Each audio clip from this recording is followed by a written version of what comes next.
Short Scripts by Script MR. Breaking down healthcare market research, one question at a time. Hi, welcome back everyone. Thank you for joining for our third episode of Short Scripts. Before we get started, a quick reminder, everything that we discuss here is only us sharing our experience and perspectives of what we've seen working in field in this market, but nothing that we discuss should be considered as legal advice or official guidance. So today's topic is one that generates a lot of discussion in healthcare market, payer studies. While payers are always in demand, there is a bit of a confusion around who they are, how they fit into healthcare landscape, and perhaps the most important is how successfully to reach them and engage with them. So that is exactly what we're going to do here today. We'll discuss what defines a payer, what are the related audiences that often get grouped into payer research, and the best how to reach these professionals.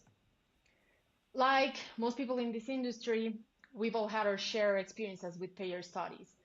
So today we'll share some of those experiences, talk through a few common challenges, and hopefully we will be able to provide you with some practical guidance and reassurance as you incorporate payer research into your own projects. So without more of me, Mike, would you like to jump in and say, what are payers? Absolutely. So payers in healthcare are generally people that deal with finance and reimbursement for costs of medical services. They don't act directly in providing care.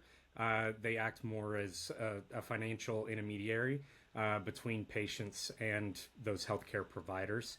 So they help in setting service rates, processing insurance claims, and pay for treatments on behalf of the patient. So there are there are 10 to 12 that are considered, well, there are two different types of payers. So they're really just national payers, and then you have regional and local payers. And the national payers are much fewer in numbers, as there are only about 10 to 12 insurance companies that are considered true national payers out of the 1,100 plus insurance companies. So it's tough to gauge exactly how many national payers there are. Anywhere, depending on how you define them, there can be anywhere from 2 to 400, and that includes if you're adding in titles like a CFO, admin directors of procurement, admin directors of supply chain, pharmacy directors, medical directors. And so if you include those titles based on job functionality rather than title alone, then you can sometimes find, really mine it and find some of the diamonds in the rough. We do find that the best methodology for reaching these folks is through qualitative efforts. Super, thank you, Mike. What stands out to me was how limited this universe is. So, Ryan, you've been on this industry for a long time. I'm assuming that you've worked on a ton of these projects over the past years. So, what are some factors that can make a big difference in reaching out to these audiences and being successful versus running a project where you struggle a lot? Perfect. And yeah, thanks, Anne. So as we've been discussing, payer research is very different from the rest of the healthcare market research space. This isn't another same but different situation. It's genuinely a unique discipline. So look, you still have your quotas, you still have your LOIs, and all the research metrics, but that's not really the biggest challenge. As Mike mentioned, there are so few payers out there. Not only is the universe incredibly small, but a lot of payers aren't really expected or frankly even encouraged to participate in market research. So it makes engaging them and reaching them, much more difficult. So you can't treat payers like you would a typical panelist. The most successful organizations manage their payer audiences more like a community than a panel. Building those relationships is critical. You have to earn their trust.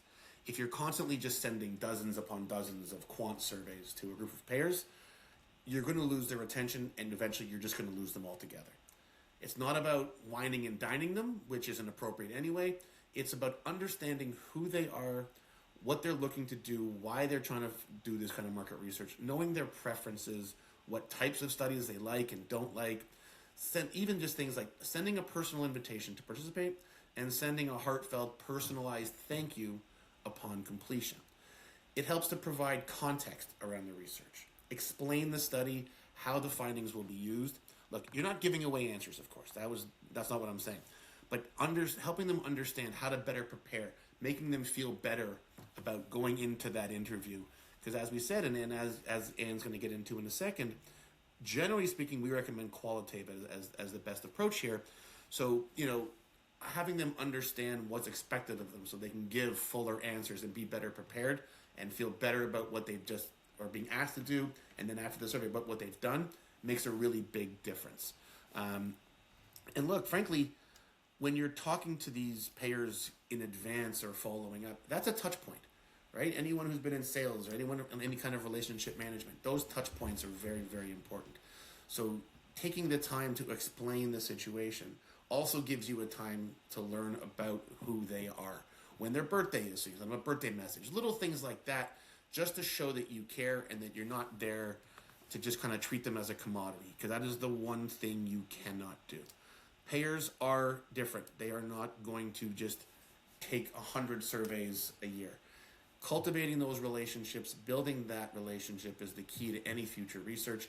And if you can do that, you're going to be much more successful than you would be otherwise.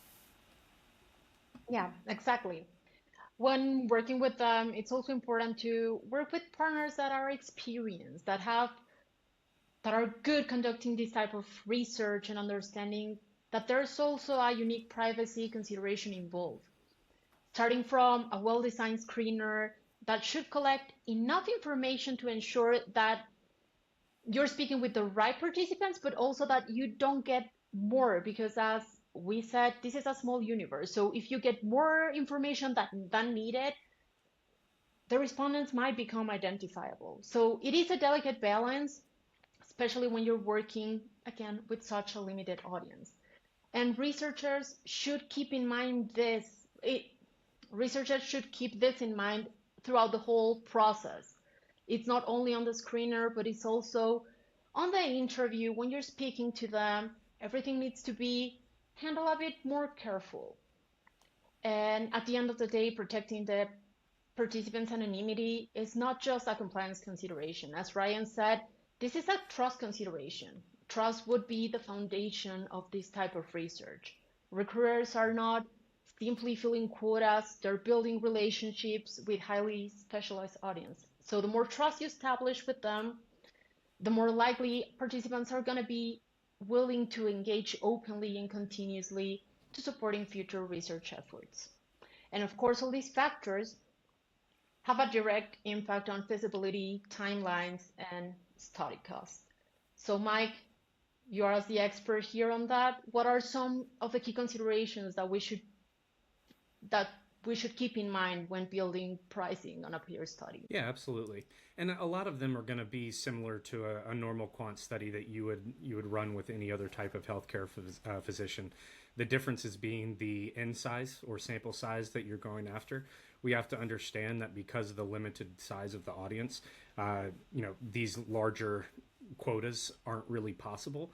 So for a national payer study, it's not uncommon to even get between 1 to 5 to be considered a viable study. So we do want to keep the N size reasonable. Length of interview. These people are very, busy throughout the day.